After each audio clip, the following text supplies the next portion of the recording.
بسم اللہ الرحمن الرحیم۔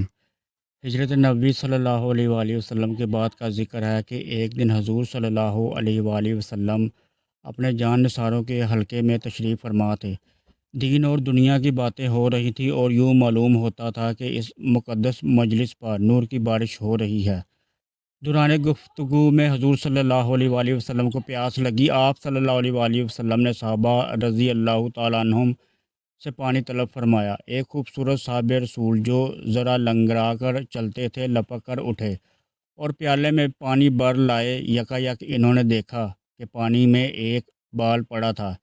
انہوں نے جلدی سے یہ بال نکال کر پھینک دیا اور صاف پانی حضور صلی اللہ علیہ وآلہ وسلم کی خدمت میں پیش کیا۔ سرور کونین صلی اللہ علیہ وآلہ وسلم بہت خوش ہوئے اور انصاف کے سر اور چہرے پر دست مبارک پھیر کر دعا کی، الہی اس کو صاحب جمال کر دے۔ نبی رحمت صلی اللہ علیہ وآلہ وسلم کی دعا کا یہ اثر ہوا کہ بڑھاپے میں بھی انصاف کے چہرے پر جوانی کی آب و تاب تھی اور 100 سال کی عمر تک ان کے سر اور داڑھی کے تمام بال سیاہ تھے۔ امام الانبیاء نبی رحمت صلی اللہ علیہ وآلہ وسلم سے صاحب جمال ہونے کی دعا پانے والے یہ خوشبخت صحابہ رسول حضرت عمر بن اخطب انصاری رضی اللہ تعالیٰ عنہ تھے۔ حضرت ابو زید عمر بن اخطب رضی اللہ تعالیٰ عنہ کا تعلق قبیلہ خزرج سے تھا۔ حضرت عمر بن اخطب رضی اللہ تعالیٰ عنہ کو ہجرت نبوی کے بعد قبول اسلام کی سعادت نصیب ہوئی اور اس کے ساتھ ہی ان کی زندگی میں حیرت انگیز انقلاب آ گیا۔ وہ ہر وقت اپنی جان رائے حق میں قربان کرنے کے لیے بے تاب رہتے تھے۔ مسند احمد بن حنبل میں ہے کہ انہوں نے عہد رسالت کے 13 غزوات میں شرکت کی اور ہر مارکے میں نہایت ثابت قدمی سے داد شجاعت دی۔